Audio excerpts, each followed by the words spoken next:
I'd like to acknowledge the traditional owners of the land on which I am recording this podcast, the Gadigal people of the Eora Nation, and pay my respects to their elders, past, present, and emerging.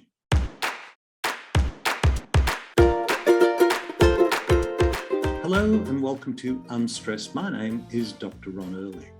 Well, today we're going to be exploring education, but we are not just going to be talking about any education. We're going to be talking to one of the leaders in education in the world.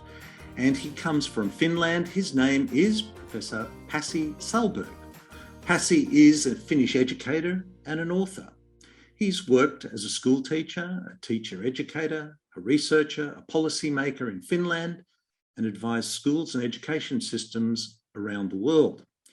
He served as a senior education specialist at the World Bank in Washington, D.C., as a lead education expert at the European Training Foundation in Torino, Italy, as a Director General at the Finland's Ministry of Education and Culture, and was also a visiting professor of practice at Harvard University.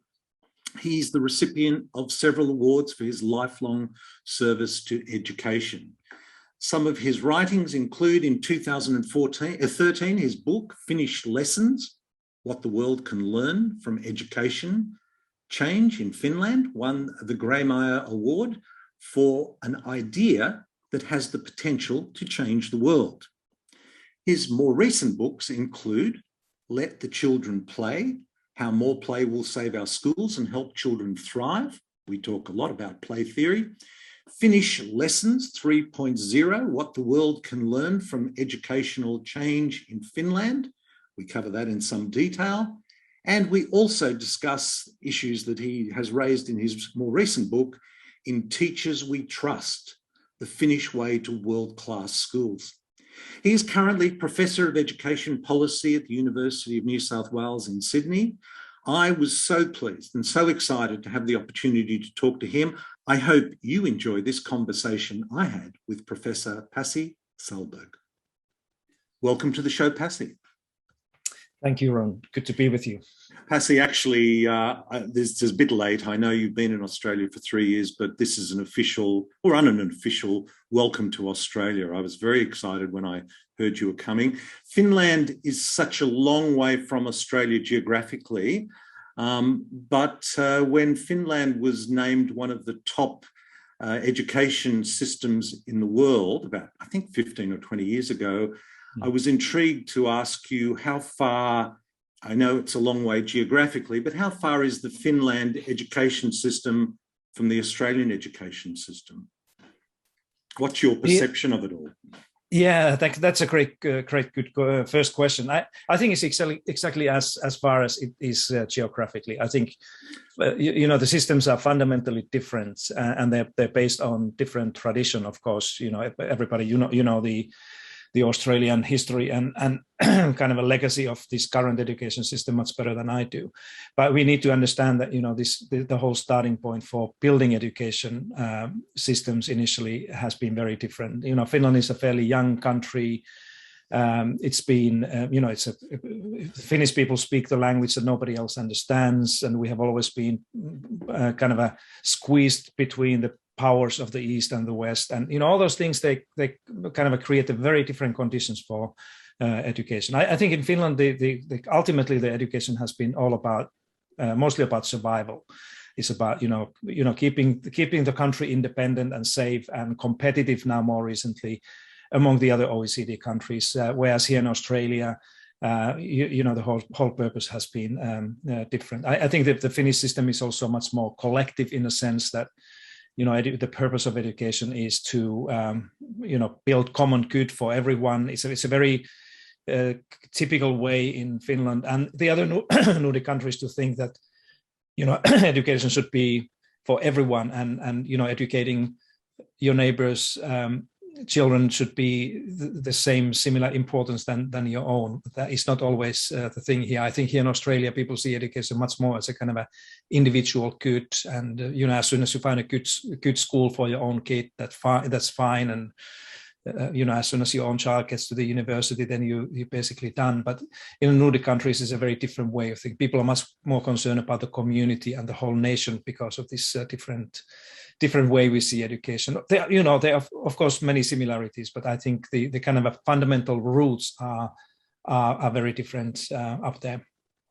Gosh, I mean, the idea that survival, because Finland is perched between the Soviet or Russia, I think Russian border now, and Scandinavia below. So you have this social democracy below you or next to you on one hand, and this very authoritarian.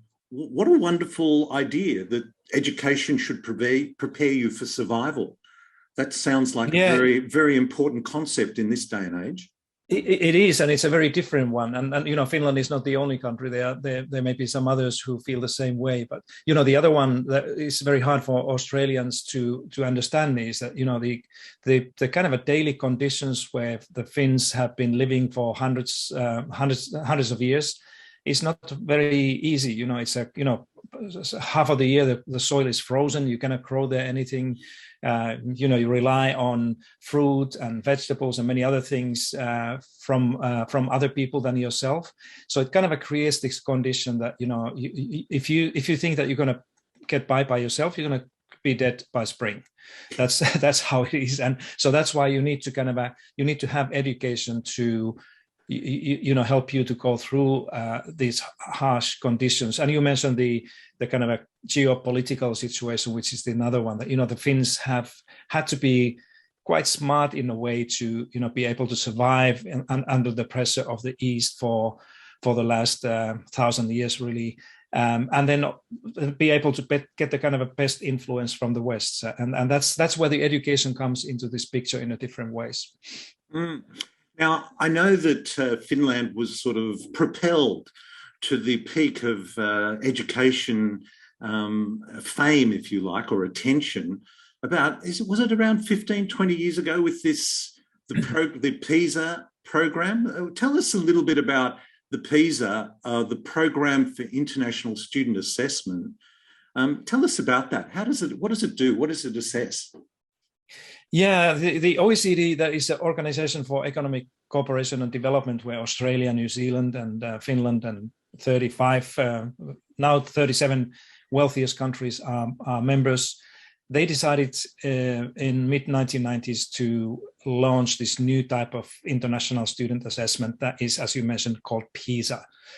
And the first time it was run was year 2000. So it came as a kind of a dawn of this new millennium. And this would be a longer conversation, but the interesting detail about this whole kind of a creation of this PISA, that correctly, as you said, that it made build this kind of Finland's fame, and without PISA I wouldn't be here and we wouldn't have this conversation, and many other things would have not happened. That Finland was one of those very few countries within the OECD before the actual PISA started that was kind of a skeptical to this. And my colleagues, I was working at the Ministry of Education that time, and some of my colleagues, when they came back from Paris in these meetings where this new assessment PISA was considered, were very critical, and they said, we should not be part of this, because how can you possibly measure so different countries like Mexico and Japan and Australia and Finland that have very different education systems in a kind of a fair way. And until the very end, Finland was the only country that was kind of voting no within the OECD, when the others were saying that, okay, yeah, why not? Let's see, how this plays out. So we were kind of all the time very critical, and Finland never had any high expectations regarding its own performance. We tend to say that as long as we are better than Sweden, anything goes in this PISA.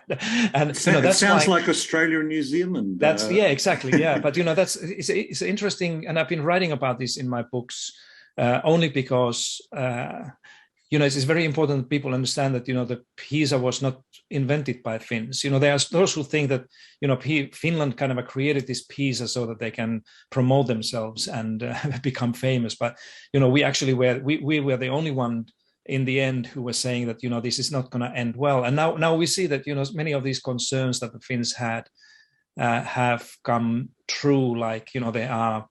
There's more and more kind of a manipulation of the schools and this testing, in a sense that those schools and kids that have been selected into this test are receiving extra support and training, and you name it. Mm-hmm. So we kind of knew that one. but the thing is that when the first results came out, this first PISA year 2000, surprisingly Finland was on the top of all the countries. And this continued in 2003 and 2006, since PISA is repeated every 3 years. But it was a huge kind of a surprise in my country to explain this, because there were no explanation. We had no stories, we had no narratives to say that this is why we are doing so well.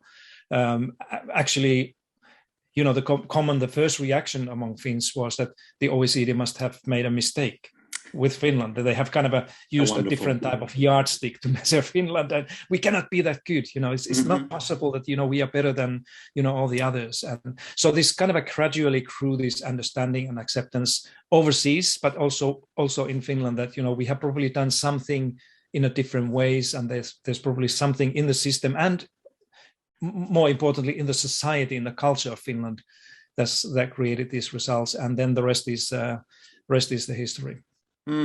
Well, I know I'll appropriate something the Jesuits say, which is, show me the child at 7 and I'll show you the adult.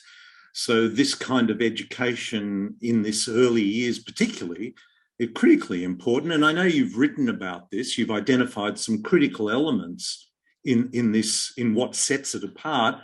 I wondered if we could just dive into a few of those and just discuss what they are. What are some of the elements of the Finnish system that did propel them to this position? Yeah, the first one we discussed already in the beginning. I think this kind of a idea of education as a survival, it's not so much survival anymore, but it still have this sense of, education is important, and it's very important to be literate. And historically we have had, as a Christian Lutheran nation, we have had and still have the basically condition for anybody who wants to get married, that you have to prove that you're literate. Mm-hmm. And of course, now it doesn't make much sense, but just think about 100 years ago that it kind of created this sense of, reading being a great thing, and it's a kind of a valued thing. Book in Finland still is one of the most valuable gift for a birthday person or Christmas. So this kind of a culture has created this valuing and understanding the importance of education. But then the other one is that Finland being a small nation and relatively poor, in the sense that Finland hasn't had any industries or wealth that the Sweden and Norway and others have had, that the education also economically has become an important thing. So the governments and politicians have kind of understood that, if Finland wants to be like, the rest of the OECD, the wealthy part of the world, and particularly the West, we have to educate everyone. It's not like in the larger countries like Germany or England or France that, it's enough to give great education to the elites and then make sure that, they will go and take the lead. Finland had 4 million people in the 1960s, and it's too little to lose anybody. And it's a very important to understand this as well, that when the kind of a foundation for this current education system and culture was created in the 1960s, it was based on this idea of that it's critically important to educate everyone as well as possible. So the option was not the one that was the kind of a British or Anglo-Saxon way of have a selective system that will be based on selecting the talent early on and then give them the best and longest education. So people often look for these reasons for Finland's success from the things that they can see. When you go to Finland for 3 days and you look around and say, the small classrooms and great teachers and the facilities, everybody has a computer, so it's probably something like this. Lack of diversity has been one of those things that people often said it's easier to run the system when you have a kind of more homogeneous culture. But I always try to emphasize the importance of the starting point, and then building this strong public system that is based on equality and equity of opportunity for each and everyone, which is a very different thing that we can see here in Australia.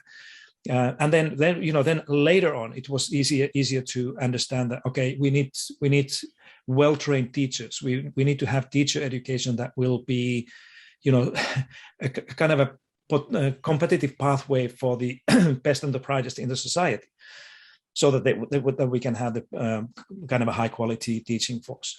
And then finally, I think more recently, to understanding that if we really want to run the school system successfully, we need to give the schools more freedom and autonomy and trust them, so that they can basically do the best they think they can do in their communities.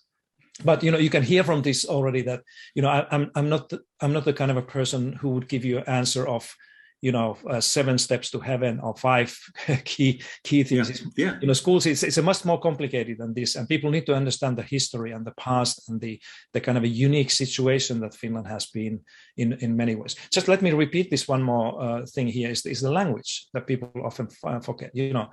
Finnish language is only spoken by about 5 million people in the world, and only in Finland. So if you desire to be a kind of a global in business, for example, or sports or anything in arts, you need to learn other languages. And then we have another language, Swedish. So it's a bilingual. So everybody has to learn these 2 mother tongues. And then we need to study, learn English or French or Russian or something else to survive. And, here in Australia, if you look around here, there's no such need as learning about other language or learning about other cultures even. And learning a language is, many people argue that, if you learn how to learn other languages, you learn how to learn things in general. And often people say that, and there's actually evidence that you look at any country that are bilingual or multilingual country, that they often do better in these international comparisons, simply because learning a language will help you to learn mathematics and science and many other things because of your kind of a brain. And this has been a kind of a fortune of Finland in a sense that, Finland is the only bilingual Nordic country. All the others, they have their kind of a one language, but we have always had to learn like different things. And it may have something to do with this as well. I know I have read what's something that you've written, and you mentioned as a byline, good education is not rocket science. It's more complicated than that. And I love that little byline. You mentioned teachers. I mean, there's a few aspects there that I want to just flesh out a bit more, because teachers are really a very different status in Finland than they are here. And I've always felt teachers and nurses should be held up as the actual guardians of our society, and yet they aren't. How is it different? How is that developed differently how does that look in Finland? Yeah, it's a great question again, Ron, and it's again important to people to understand that this has not always been like that. I'm a school teacher. That was my first job. I was teaching mathematics and science for a number of years in Helsinki, and I remember my early years in that profession that we didn't have this feeling that we teachers are trusted, or that we are particularly valued. Or let alone that we would be regarded as professionals. The teaching that time was much more a kind of it was like, I almost felt like I'm a human mechanic. I go to the classroom and then I kind of try to fix the brains and minds of people. So it's a fairly recent thing. And, towards the end of my own time as a teacher, before I moved to the teach at the university and then to the Ministry of Education or Department of Education, I remember that there was a kind of a growing argument among young teachers, particularly, people like myself who had received a higher, master's degree level academic research-based teacher education that time, that, we could do much more. This is what I remember we were saying. And, interestingly, this is what I hear in Australia often, that people say that, we could do so much more. We could do so much better as teachers if only we were given more autonomy and trust. If only the authorities would not try to kind of fix each and every performance and curriculum and those things, even pedagogy in our work. Just let us work as a kind of a professional colleagues and collectives, and we could do much better. And somehow it happened that this was in the early 1990s when the Soviet Union collapsed, and Finland went to a huge economic crisis in the first half of 1990s. And the government, I moved to work at the government that time, and we were faced with this kind of ultimately hard question, that since the Finnish economy was declining and there was unemployment was at almost 20%, and the public sector spending had to be cut like radically, the question was that how do we do this? How do we deal with this kind of a hard question in education? And then there was somebody who was leading this whole thing that time who said that, let's let the schools lead more. Let's cut off all this unnecessary bureaucracy and inspections and control, and turn these inspectors into advisors. And this is exactly what happened.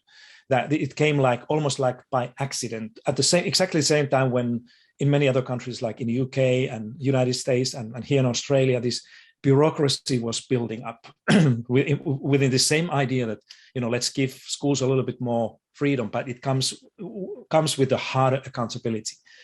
But Finland never kind of went that way. But we just say that let's let teachers lead more, and very soon they realized the system realized that the teachers were right when they were saying that we could do much better and we could do more, and actually we could do this cheaper if you just trust us.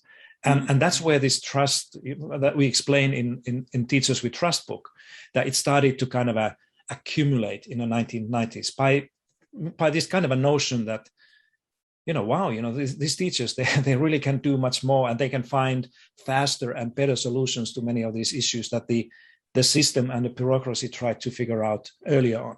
So that's how we started. And then, of course, this goes back to the PISA conversation. That remember when the first PISA results of year 2000 came about, that showed that Finland is the best in the world in this school system, in this measurement.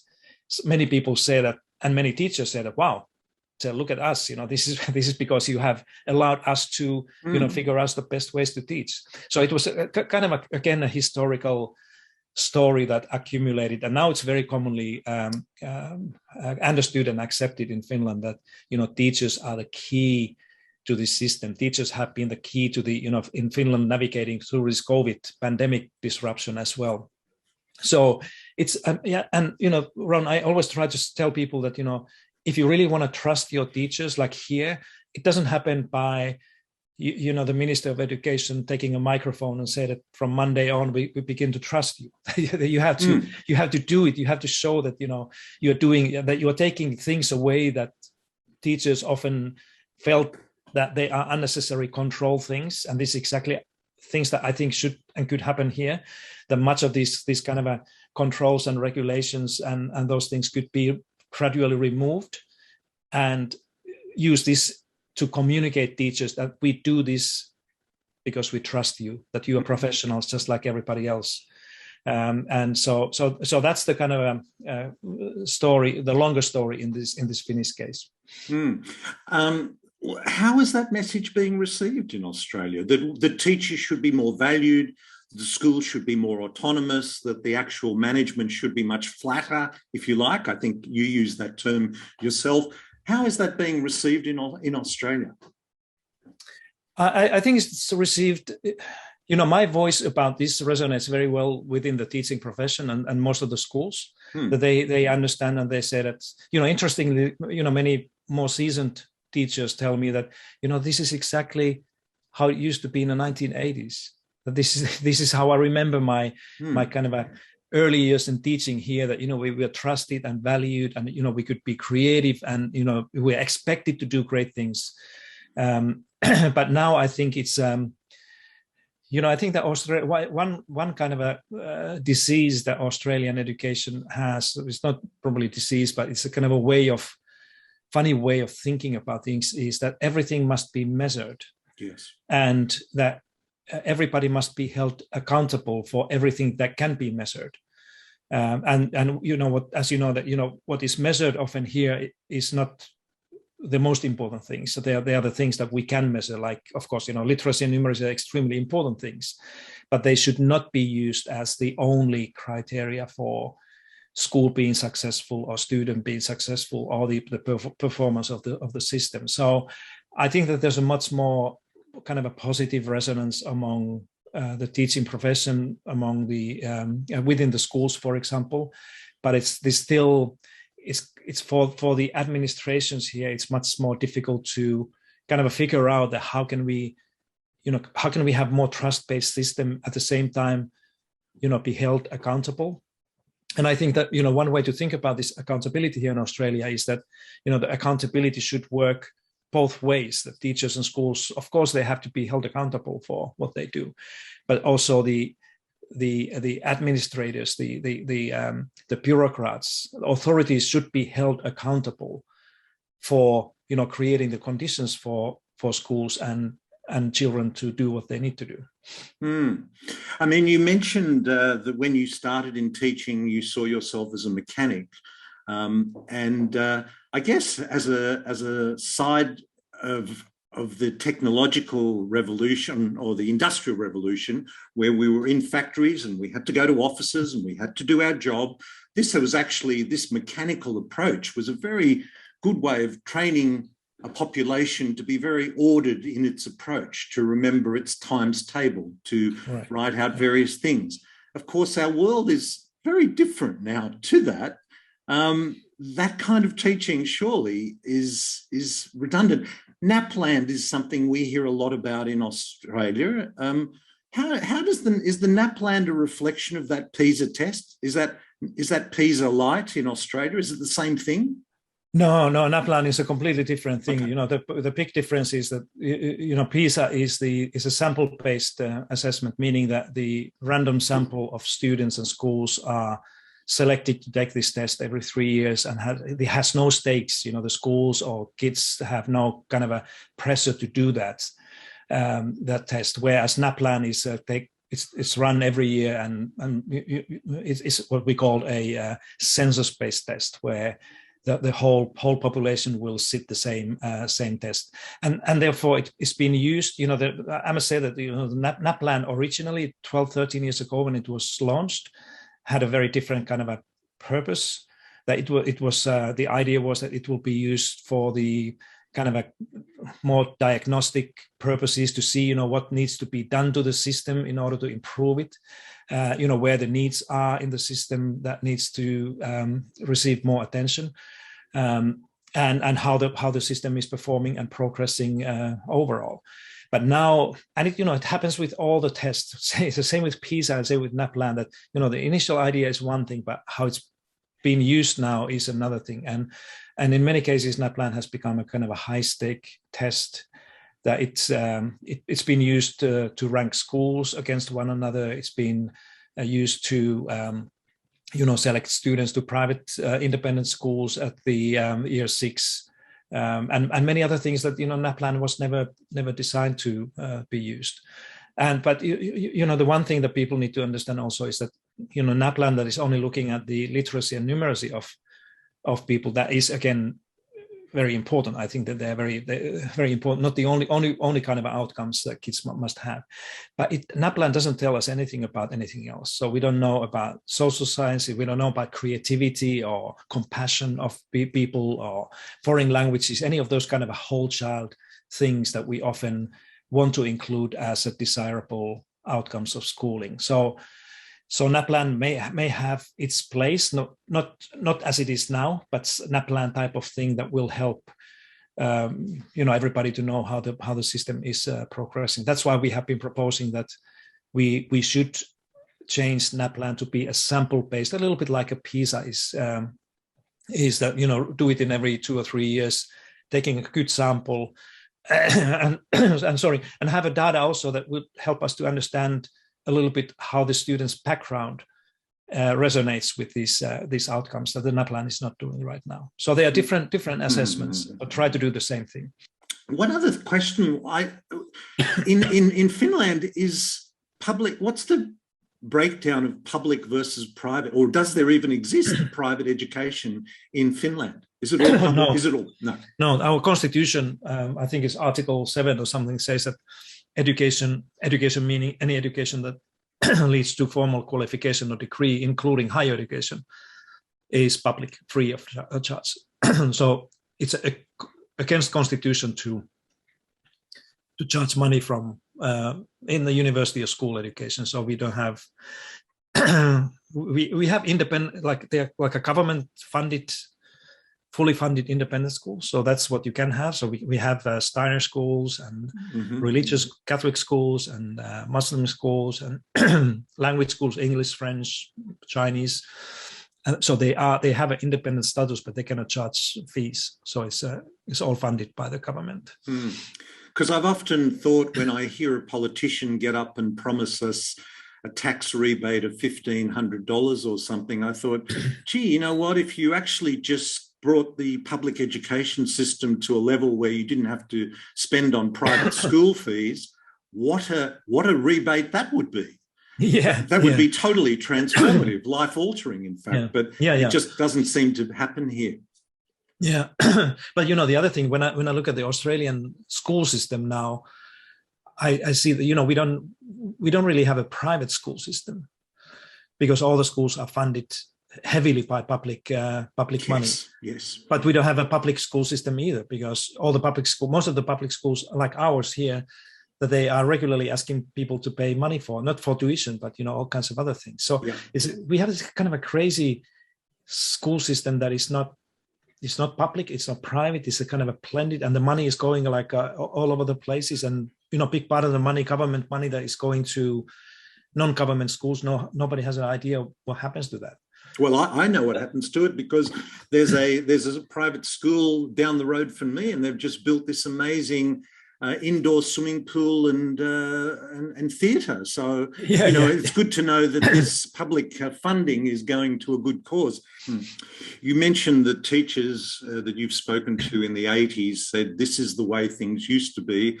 And having grown up in the 60s, it definitely was different. It was even better then. It was even better then. It was even better then, because I got to tell you that when my daughters are now in their 30s, when they were at school, I was surprised that primary school, infant school, was given homework. We never were when I was growing up. We were never given homework until maybe year 5 or 6. Yeah. And I know that play theory is something you talk about. I wondered if you might share with us, what is play-based learning? What is that? Yeah, it's a good question. Again, play-based learning. You know, I think we need to go back a little bit and start with the play, because, you know, there's a certain thing that comes with this question: what is play? And we need to understand that play is a natural way for children and adults to learn. It's a natural way for them to make sense of the world that they are living in. And this is something that we often are forgetting now, that we think that, you know, play is something that you do when the real work is done, or in the school context, that, you know, play is what you do when you have done all your homework and kind of a serious study in a classroom. You know, one thing I always remind people here in this Australia, you know, and this is one of those parts that I really kind of feel humbled and also inspired, is that the fact that we have the oldest living culture here in Australia. That, you know, the cultures before us and different people have been learning through play for thousands of years. You know, this is how the cultures have flourished and basically survived here in Australia, many other places, through play and try to understand what's going on through play. And then there was this time during the last probably 100 years or 50 years that we have kind of gradually began to forget that.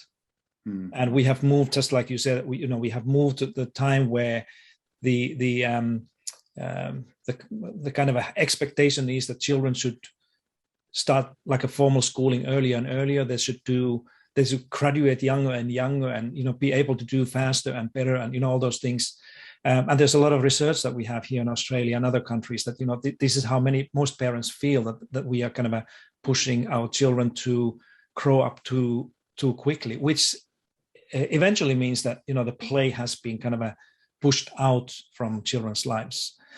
And I would like to see play as a human right issue. I see play as a children's right.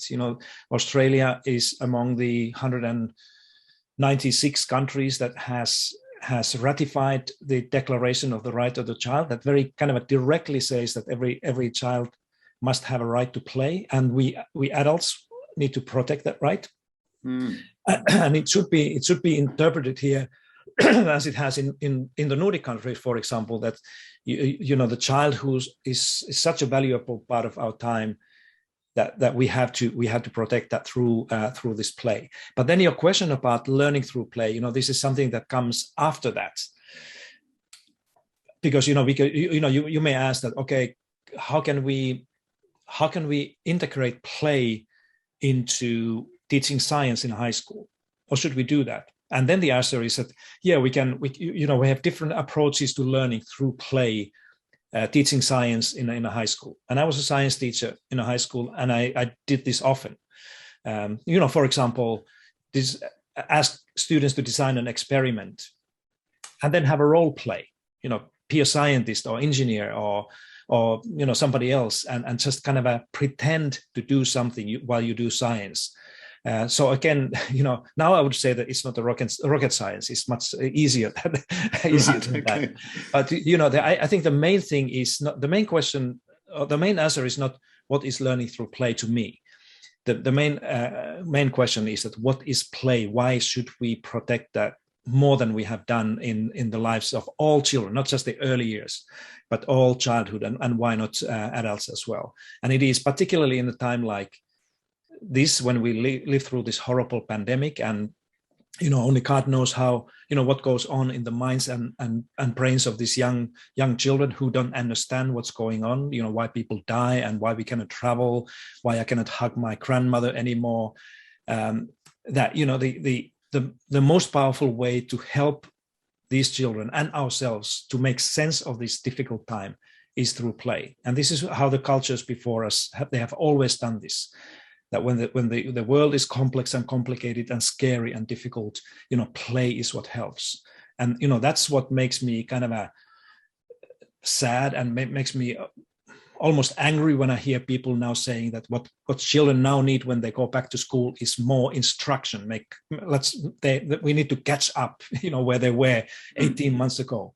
And I said, no, not just let's think again, because I think what the kids now need is they need safety, they need certainty, they need these social relationships back, and there's no better way to do that than just play. And play is, as I said earlier, that the play is a children's natural way to learn. So play is learning, and often learning is also to play. So that's why I wanted to take this a little bit backwards. This is your great question, Ron. I was going to ask you about the pandemic and what you saw as the biggest challenges and opportunities. Well, I mean, you've already mentioned some there. Is there anything you'd add to that? Because I think technology, the interface between technology and play is a new tool for us through our evolutionary history. We've always found things to play with, but now we have a window to a world of technology. How does that play and technology sort itself out? Yeah, when we were working on the Let the Children Play book with William Doyle, this was one of the biggest questions we had.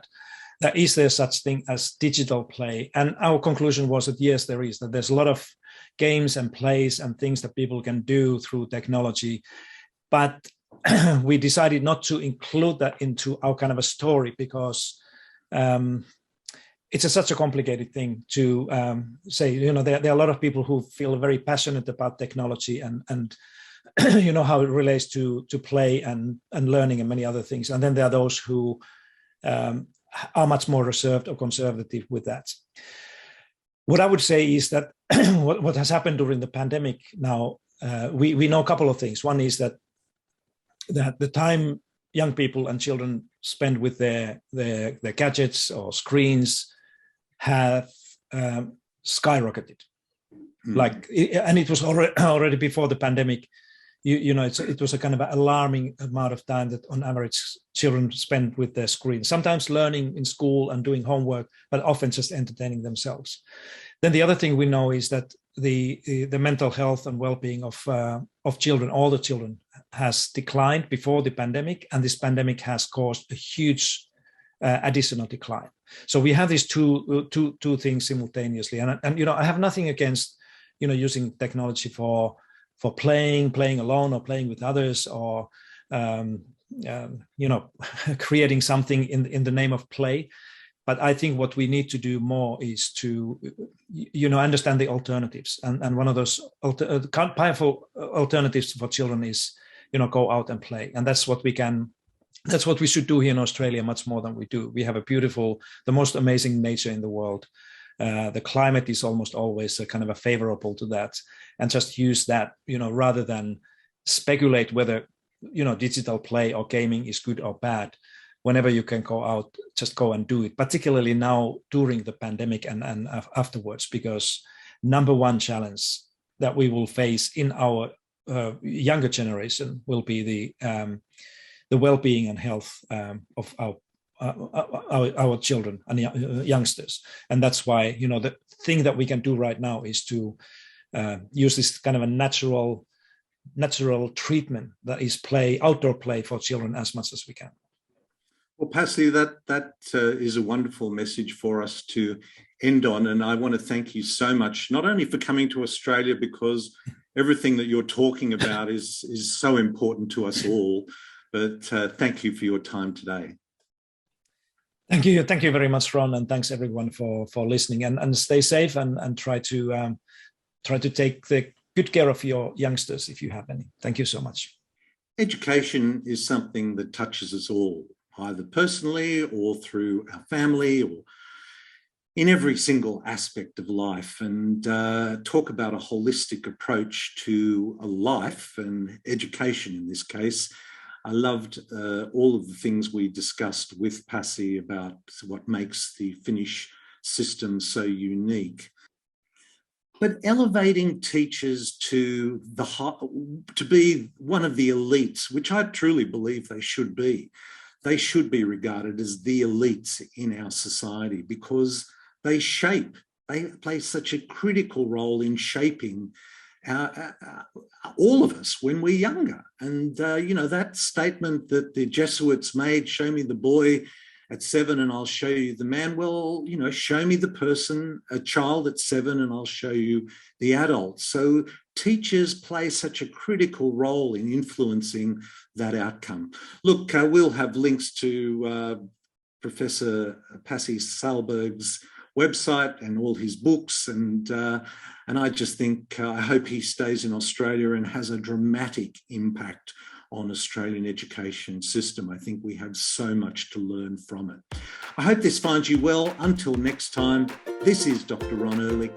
Be well. This podcast provides general information and discussion about medicine, health and related subjects. The content is not intended and should not be construed as medical advice or as a substitute for care by a qualified medical practitioner. If you or any other person has a medical concern, he or she should consult with an appropriately qualified medical practitioner. Guests who speak in this podcast express their own opinions, experiences and conclusions.